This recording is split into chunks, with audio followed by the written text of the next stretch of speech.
Assalamualaikum warahmatullahi wabarakatuh. Selamat pagi anak-anakku semua. Apa kabarnya hari ini? Saya doakan semoga anak-anakku semua masih tetap sehat, cerdas, kemudian masih tetap lindungan oleh Allah Subhanahu wa taala. Nah, anak-anakku, pada hari ini seperti biasanya sebelum kita membahas materi pelajaran, terlebih dahulu saya akan menyampaikan ya mata pelajaran yang akan kita bahas pada hari ini, yaitu mata pelajaran Ilmu Pengetahuan Alam dan Sosial. Mata pelajaran ini saya akan bawakan pada anak-anakku semua yang berada di kelas 5 ya. Dan tujuan pembelajaran kita pada hari ini yaitu peserta didik dapat menjelaskan sifat-sifat cahaya berdasarkan hasil pengamatan atau hasil percobaan.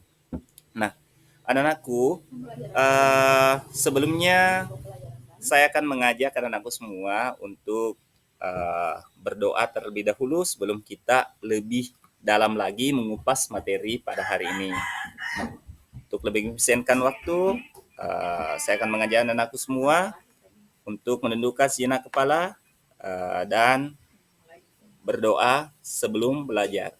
Apa sih itu cahaya? Dan seperti apa manfaat cahaya dalam kehidupan sehari-hari?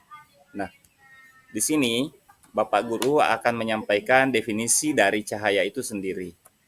Nah, cahaya adalah sebuah gelombang elektromagnetik yang dapat ditangkap oleh mata. Jadi, cahaya itu merupakan sebuah gelombang elektromagnetik yang dipancarkan oleh sumber cahaya, kemudian dipantulkan oleh suatu benda, kemudian pantulan itu ditangkap oleh mata anak-anakku semua. Nah, selanjutnya, bagaimana kita dapat melihat sebuah cahaya? Nah, eh, cahaya itu dapat dipantulkan oleh benda menuju mata sehingga manusia dapat melihat benda. Jadi cahaya itu dipancarkan oleh benda yang dapat menghasilkan cahaya. Kita dapat melihat benda-benda atau apa saja yang ada di sekitar kita. Nah, selanjutnya anak-anakku semua yang ada di rumah atau dimanapun berada, selanjutnya saya akan menjelaskan bahwa apa sih sebenarnya itu sumber cahaya dan benda apa saja yang termasuk dalam golongan sumber cahaya. Jadi di muka bumi ini ada sumber cahaya terbesar yakni matahari.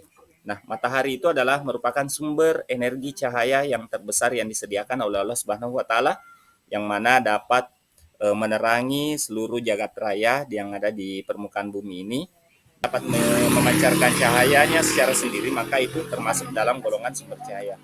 Nah, sedangkan batu atau kayu itu disebut benda gelap karena kedua benda tersebut tidak dapat memancarkan cahaya dengan baik atau sama sekali memang tidak dapat memancarkan sebuah cahaya.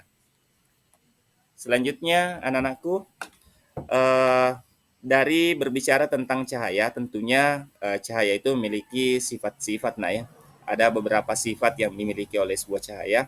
Ada 4, yang mana sifat cahaya yang pertama adalah merambat lurus, kemudian yang kedua cahaya itu dapat dipantulkan, kemudian yang ketiga cahaya dapat menembus benda bening, terus yang keempat cahaya dapat dibiaskan. Nah, di sini kita akan mengurai satu persatu dari sifat-sifat cahaya itu. Yang pertama, cahaya merambat lurus. Nah, cahaya merambat lurus ini bisa dianalogikan seperti halnya sebuah senter. Tentunya anak-anakku semua biasa memegang senter, kemudian ketika pangkal dari senter tersebut tertutupi oleh tangan. Nah, selanjutnya anak-anakku semua, sifat cahaya yang kedua adalah cahaya dapat dipantulkan. Nah, ketika anak-anakku memegang sebuah senter, apakah senter baterai atau senter HP ataukah cahaya-cahaya lain, kemudian anak-anakku pantulkan atau senterkan cahaya tersebut ke cermin, maka tentunya cahaya itu dapat dipantulkan ke benda-benda yang lain. Karena itu merupakan salah satu sifat cahaya, yaitu sifat cahaya itu dapat dipantulkan. Selanjutnya, cahaya dapat menembus benda bening. Nah, di sini tentunya cahaya itu ketika dipancarkan melalui benda bening, apakah itu gelas atau kaca jendela. Jadi ketika itu cahaya dipancarkan, maka cahaya itu dapat menembus atau dapat merasakan melihat cahaya yang dipancarkan dari lampu atau sumber cahaya yang dipancarkan di atas permukaan kolam renang tersebut. Selanjutnya anak-anakku, sifat cahaya yang ketiga, yang keempat adalah cahaya ternyata dapat dibiaskan. Nah, di sini apakah anak-anakku pernah melihat sebuah pelangi di pagi hari? Tentunya itu adalah hasil dari pembiasan cahaya. Kenapa bisa menghasilkan beberapa warna? Karena itu dibiaskan oleh air hujan. Jadi kalau misalnya ada pancaran sinar matahari terus di suatu tempat terjadi hujan, maka anak-anak hebatku yang ada di rumah, ternyata cahaya putih itu terdiri atas berbagai warna ya nak ya.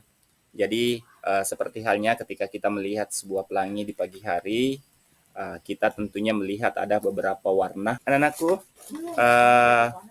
sekian pembelajaran kita, pembahasan materi kita pada hari ini.